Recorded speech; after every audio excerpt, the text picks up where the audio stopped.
what we're doing is we're connecting the providers and users faster, so that way there is no margin gain between, and the providers are getting more money for what they want, and the end users are being able to procure for cheaper at the same time. So those are the two things where I think understanding the value of your surplus and what's really there for you at your organization. Welcome to Business Ninjas, brought to you by WriteForMe, where you'll hear from business leaders who are out there growing their business and slaying it every day. Learn from the masters. Let's get started.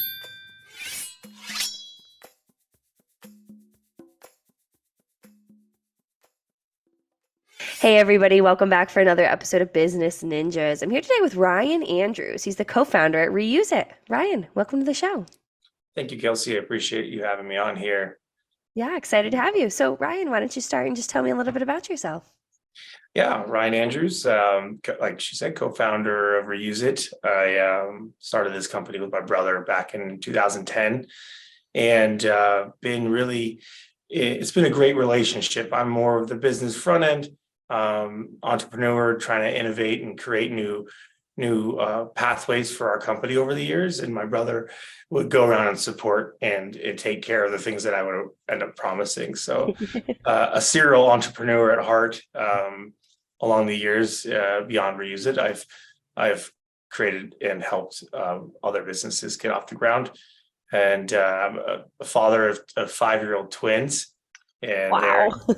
So doing this while building a company, having the twins, I'm not sure which one has taken more time and energy at this point, but it's been fun, and I'm an energetic business owner. I think that's been really the solution to our success. It's just get going after it. Yeah, that grind. That's great. So, I think it's fantastic, the history about you being, a serial entrepreneur, kind of that grind that you have to start REUZEit with your brother. So tell me more about REUZEit. Yeah, so we entered this industry early on, like I said, 2010, more as your kind of typical what you'd see in this industry, buying and selling laboratory equipment. Our father had done it at a very small scale when we were kids, so we were always around this stuff. And so when he got sick and my brother kind of lost his career path during the 2008 situations, he said, hey, why don't we do what dad did a little bit? And so we started just buying and selling laboratory equipment, but quickly started talking more with our clients about their pain points, understanding what they really want versus what the typical market's affording them and giving them as a service. And so we decided early on to shift things completely, give more value back to our customer by understanding the pain points around their surplus. And through the years, we were able to fine-tune a set of programs and technologies and services that addressed some of our larger clients. We were lucky enough to start a relationship with Thermo Fisher about 10 years ago.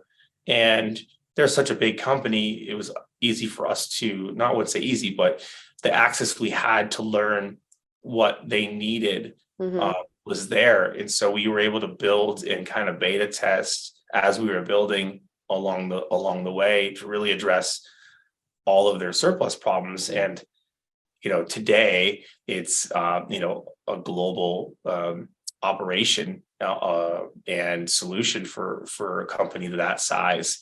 We were able to say, well, really anybody's would benefit from this approach and have a true surplus asset management strategy and program versus your customary buy and sell liquidation models. And so that's how we became, was really just listening to our client and then finding solutions and then offering them up. Really interesting. So when you're talking about your clients, it sounds like it's primarily businesses that you work with. Yes. I mean, well, we have two sides, right? So we have, what we would call, let's call it a provider, right? So this is assets that come into surplus assets that come into the program, into REUZEit's marketplace. comes from our providers, people who have equipment who don't no longer need them. I mean, everything is business to business. And so the end users or users would be the people acquiring the equipment or using the equipment to the second, third, fourth rendition of that life cycle. And so, our clients are the ones that experience the full technology and services, and the end users are there to reap the benefits of our circular program and how it reduces the cost of procurements for them and gives them more access to surplus that they can utilize and get projects up and running. So, over the course of REUZEit's, growth through growing as a company, what are some of the ways that REUZEit has been able to differentiate itself from its competition kind of in that B2B space? Yeah, we created a technology we call it just the REUZEit marketplace. It's essentially something we're able to onboard into all of our clients, interwebs, and so they can securely sign on. They know it's a place they can go access their inventory, redeploy it, ask for sourcing, or ask for a pickup or a project from that one portal.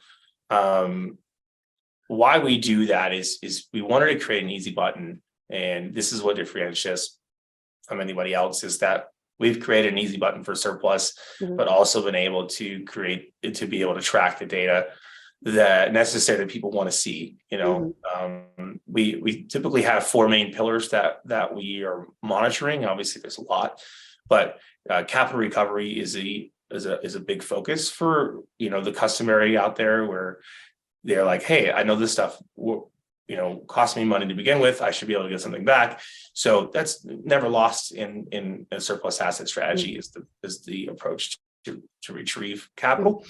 Cost avoidances and cost savings are probably one of our most unique differentiators, is the fact that we are able to upload all of our assets and under management from all of our clients into our one database, allowing for a quicker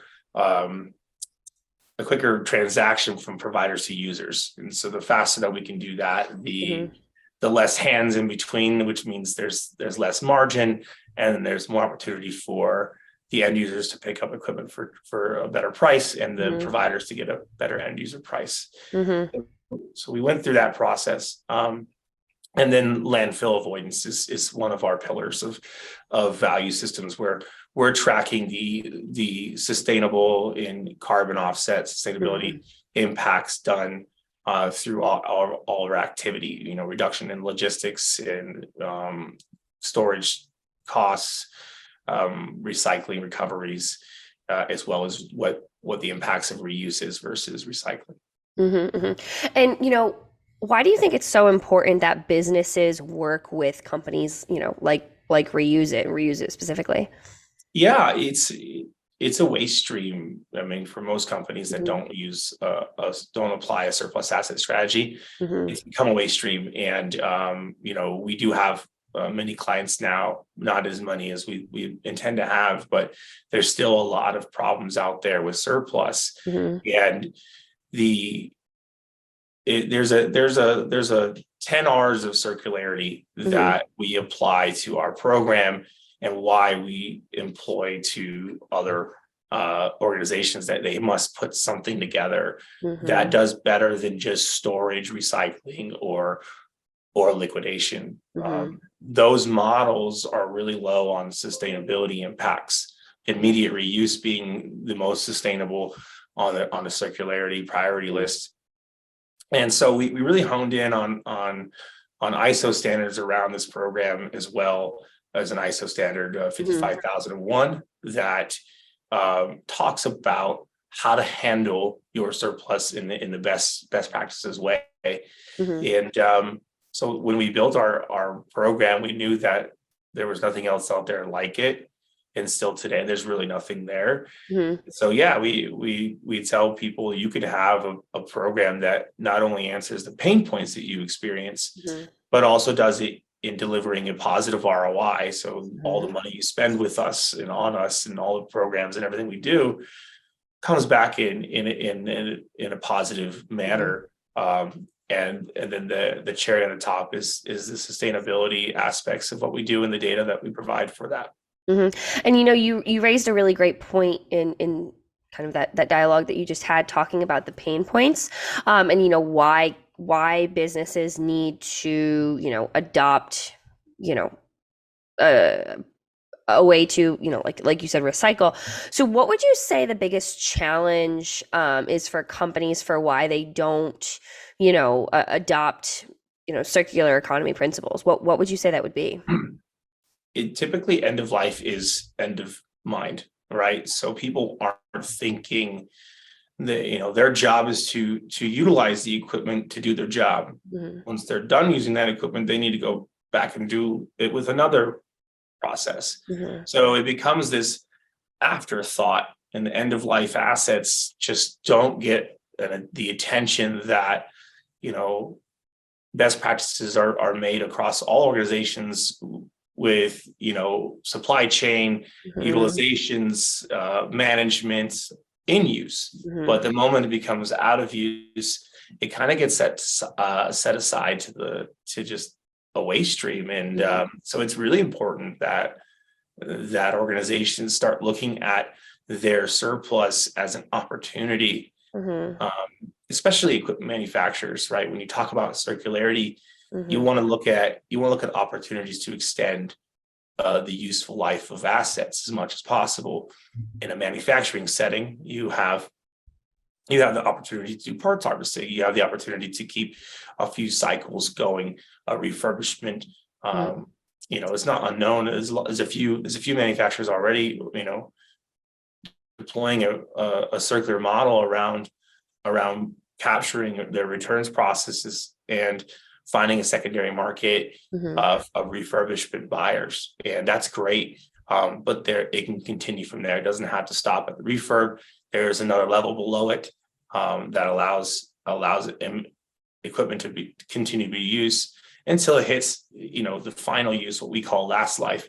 And even at that point, we have a program that takes assets that are really destined to recycling at that point and puts them in places like art installations, museums, children's labs, and even TV and film, where we can keep an asset.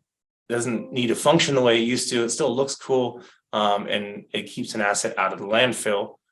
All of these efforts are part of a circular effort to keep assets in use as long as possible. And I think every organization needs to and will start to have that, put on them. I think that's brilliant. I hadn't thought about kind of how once it gets, again, you were talking about the end of the life, that's brilliant, being able to incorporate it and continue to get more life out of, different products. I think that's fantastic and so interesting. I never even thought about like art museums or children's labs. I think that's fascinating. So kind of pivoting a little bit, Ryan, what would you say the most significant misconception in the industry is? Okay, so I'll talk two different industries, right? Yeah. So because we touch point on a surplus asset management program, and then we also still sell laboratory equipment. So I'll touch quickly on the laboratory equipment portion and sales of that, right? Because it's a symptom of the program we run. We sell laboratory equipment. It's not our main function. It's just a symptom of it, and it helps fund the rest of it. One of the largest misconceptions that I've found in this industry so far, why we built REUZEit the way we built it, was because the kind of standard offering out there are two basic offerings. There's a broker reseller where they're buying low and selling high, right? They're identifying the first pain point, which is get this stuff out of my way. They know this, and so they're just giving the person a check and saying, here's what it's worth, and thank you and goodbye. Now, they've been able to do this for many years, and so it's established this purchase market where the providers are really not getting the full value that they could. And so it's our mission to give more access and more insight into the value of their equipment, so they can make great decisions on what they want to do next. The second in the market is an auction platform, which is a little bit slower than a direct purchase, but fast enough usually for a site to be like, okay, we'll take that deal. There's, a typical approach where it's a split of the value. And then the auction house states that they are representing the market, because whoever's buying on that particular auction is what they call the market. I have found that a majority of the buyers on those auction markets are resellers.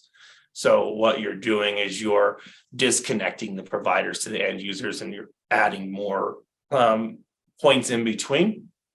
And that's going to add margin, which means that the end user is receiving a higher end price than the provider of equipment would have been able to give it to them for no reason. So what we're doing is we're connecting the providers and users faster, so that way there is no margin gain between, and the providers are getting more money for what they want, and the end users are being able to procure for cheaper at the same time. So those are the two things where I think understanding the value of your surplus and what's really there for you at your organization, what kind of sustainability information you'll be able to get.